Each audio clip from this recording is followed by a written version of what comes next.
Reflections on the Good News of Jesus Christ for the Feast of the Holy Trinity, from the Last Supper Discourse in the Gospel according to John. Jesus said to his disciples, "I have much more to tell you, but you cannot bear it now. But when it comes, the Spirit of truth, he will guide you to all truth. He will not speak on his own, but he will speak what he hears, and will declare to you the things that are coming. He will glorify me, because he will take from what is mine and declare it to you. Everything that the Father has is mine. For this reason I told you that he will take from what is mine and declare it to you." The Gospel of the Lord.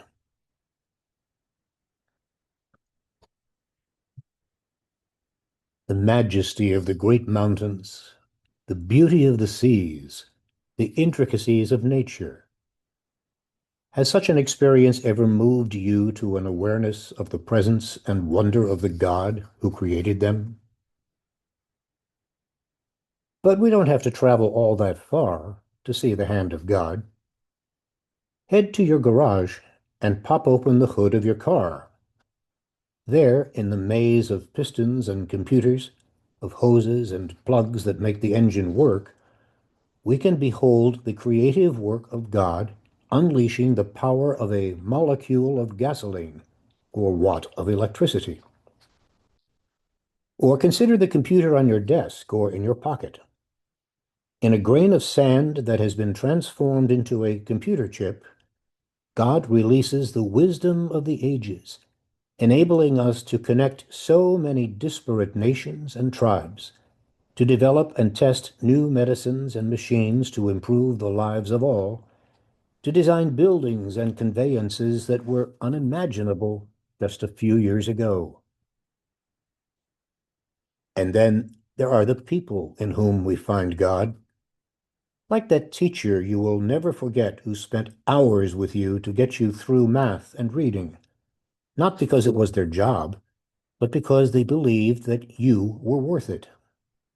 God was present in that teacher, and God is present in the volunteer at the soup kitchen, the teenager who always manages to make friends with even the most unpopular kid, the soldier putting his or her life on the line for the sake of peace, the cancer patient whose perseverance and optimism inspire family and friends, the medical personnel whose skills are life-changing, perhaps life-saving, the spouse or parent whose committed love is there on good days and bad.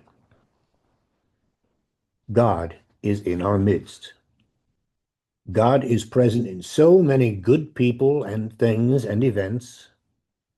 All we need is the open heart and spirit to seek God. We just have to be willing.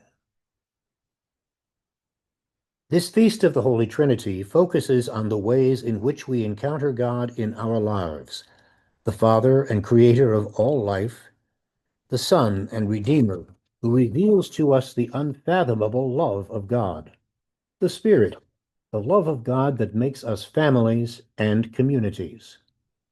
Let us open our eyes, our senses, and our consciousness to behold God's presence in our midst in real and holy ways, and to realize our simple but profound identity as sons and daughters of God. God's presence can be seen or felt in even the least likely places, places where we might think God is absent, like the government. This is a difficult time to be a federal employee. Government offices and agencies around the country have been shut down, workforces slashed, career employees laid off in thousands, all in the interest of, we are told, ending waste and incompetence. Civil servants are saddled with a stereotype of being faceless, lazy, corrupt paper pushers. But in largely unnoticed ways, Our lives are greatly affected by their work, from the government-inspected bacon we eat for breakfast, to the government-regulated air we breathe, to the government-subsidized crops on our dinner plates. In a new book, Michael Lewis and the group of authors he assembled tell the stories of some of the men and women who work for the federal government. In Who is Government? The Untold Story of Public Service, Lewis and his co-authors challenge readers to rethink that inaccurate and unfair image of the Washington bureaucrat.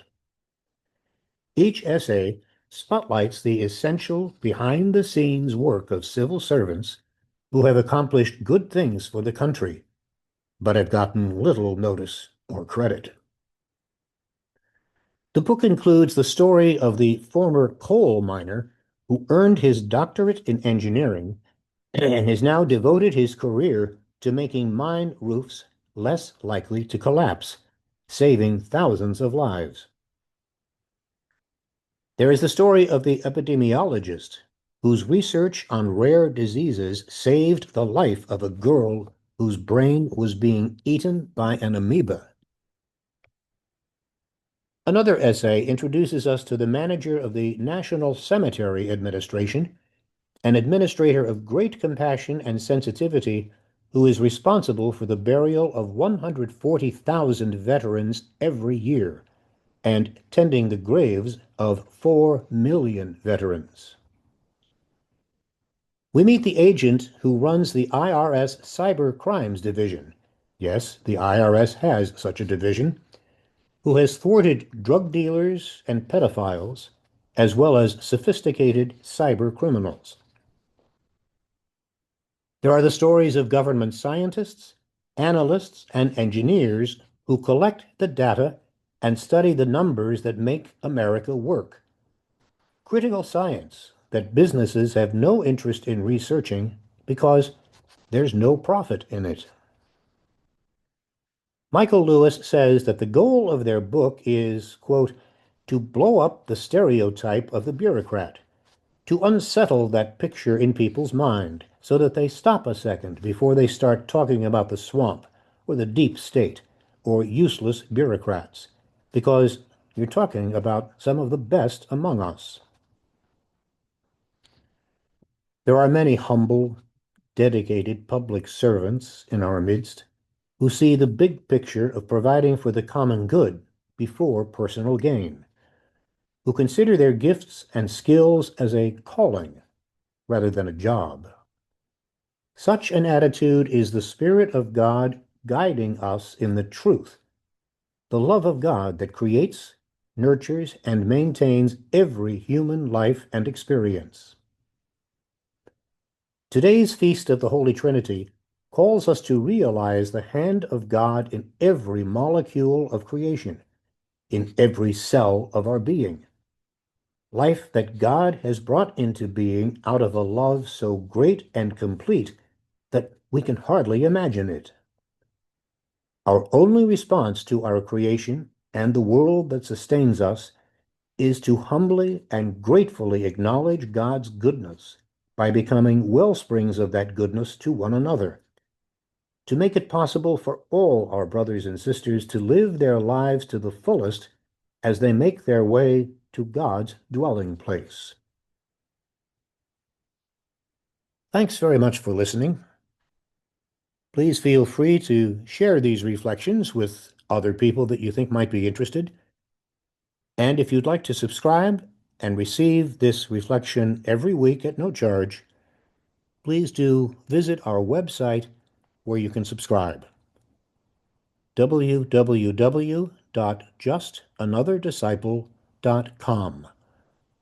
Once again, www.justanother.disciple.com.